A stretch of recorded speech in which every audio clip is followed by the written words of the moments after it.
नमस्कार दोस्तों, एकांश एस्ट्रोवर्स में आपका फिर से हार्दिक स्वागत है। और आज हम बात करेंगे उसी श्रृंखला में 8वें भाव पर। आइए शुरू करते हैं। ये जो कुंडली आपके सामने है, ये जाने पहचाने और one of the most popular scientist, बहुत सारी चीज़ों की खोज करने वाले एल्बर्ट आइंस्टीन की है।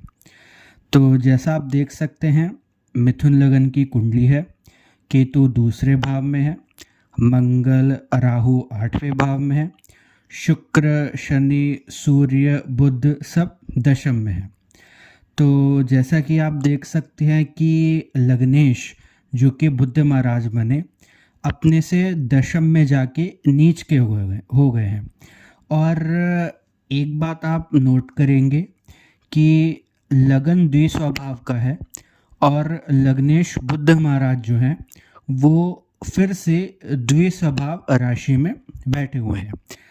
और बहुत सारे प्लैनेट्स जैसे वीनस, सैटर्न और सन वो भी दशम भाव में बैठे हुए हैं। एज अ रिज़ल्ट मैं ये कह सकता हूँ कि ये दिमाग को मल्टी डायमेंशनल बना देता है और एक ही चीज़ नहीं, बहुत सारे चीज़ और बहुत सारे आयाम उनको सोचने की कैपेबिलिटी या खासियत दे देता है। और अगर आप बुध महाराज को देखें तो आपको दिखाई पड़ेगा कि वह दशम भाव में जाके नीच के हो गए हैं, पर शुक्र महाराज की उपस्थिति जो कि वहाँ पे उच्च के बैठे हैं और जो कि पंचमेश भी हैं, और साथ ही सूर्य महाराज जो कि दशम भाव में दिग्बली हो जाते हैं। जैसा कि आपको पता होगा कि सूर्य दशम भाव में दिग्बली हो जाते हैं, तो इन दोनों ने एक तरह से बुध महाराज का नीच भंग योग कर दिया है। एज अ रिज़ल्ट मैं ये कह सकता हूँ कि आपको इन्वायरमेंट बहुत अच्छा मिला, आपको लोग आगे जाके बहुत सपोर्टिव मिले, ऐसे लोग मिले जिन्होंने आप में कॉन्फिडेंस दिखाया और आपको बहुत सपोर्ट किया। इस तरह से हम कह सकते हैं कि नेटिव का नीच भंग योग पूरा हुआ। और अगर आप कुंडली के अष्टम भाव को देखें तो आपको यहाँ मंगल महाराज उच्च के विराजमान मिलेंगे राहु के साथ। और दूसरी बात यह है कि काल पुरुष की 8वीं राशि के स्वामी आपकी कुंडली के अष्टम भाव में बैठे हैं। एज अ रिज़ल्ट मंगल अष्टम में एक आपको टेक्निकल वे ऑफ थिंकिंग देता है, टेक्निकल दिमाग देता है। और राहु का मंगल के साथ होना एक तरह की आपकी क्यूरोसिटी को भी बढ़ा देता है। और अगर आप देखें कि मंगल अपनी चौथी दृष्टि से 11वें भाव को देख रहा है। 11वां भाव हम जानते हैं एक प्रसिद्धि का भाव है, तो हम ये कह सकते हैं कि आपकी technical way of working, deep thinking और रिसर्च ने आपको ख्याति प्रदान करी।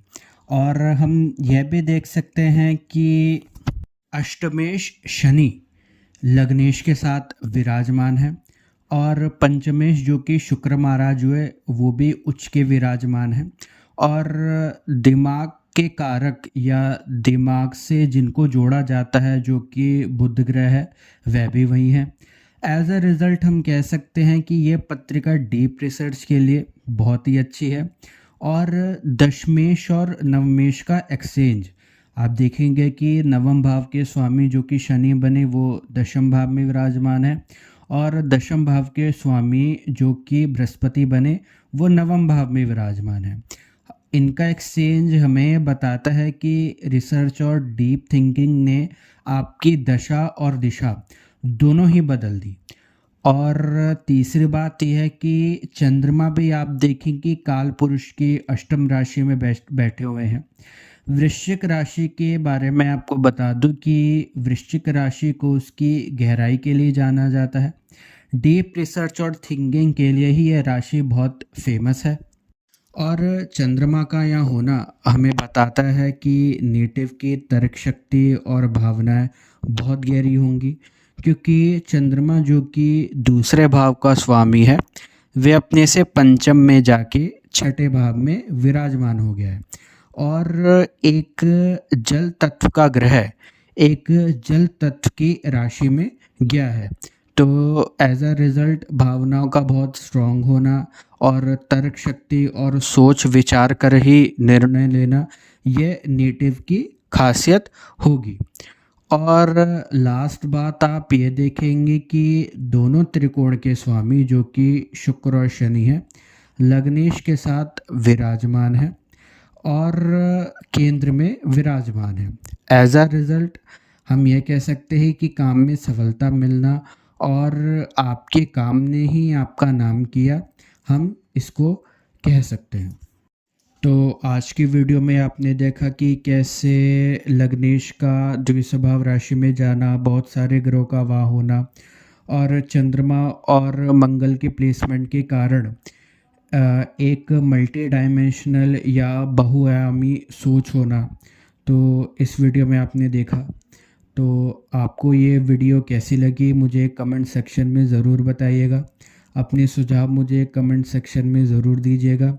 अगर आपको ये वीडियो अच्छी लगी तो लाइक करिएगा, शेयर करिएगा, सब्सक्राइब करिएगा और आगे की वीडियो के लिए आप मेरे साथ बने रहिएगा।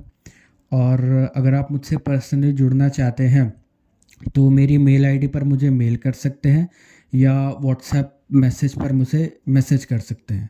आज के लिए इतना ही। Thank you so much.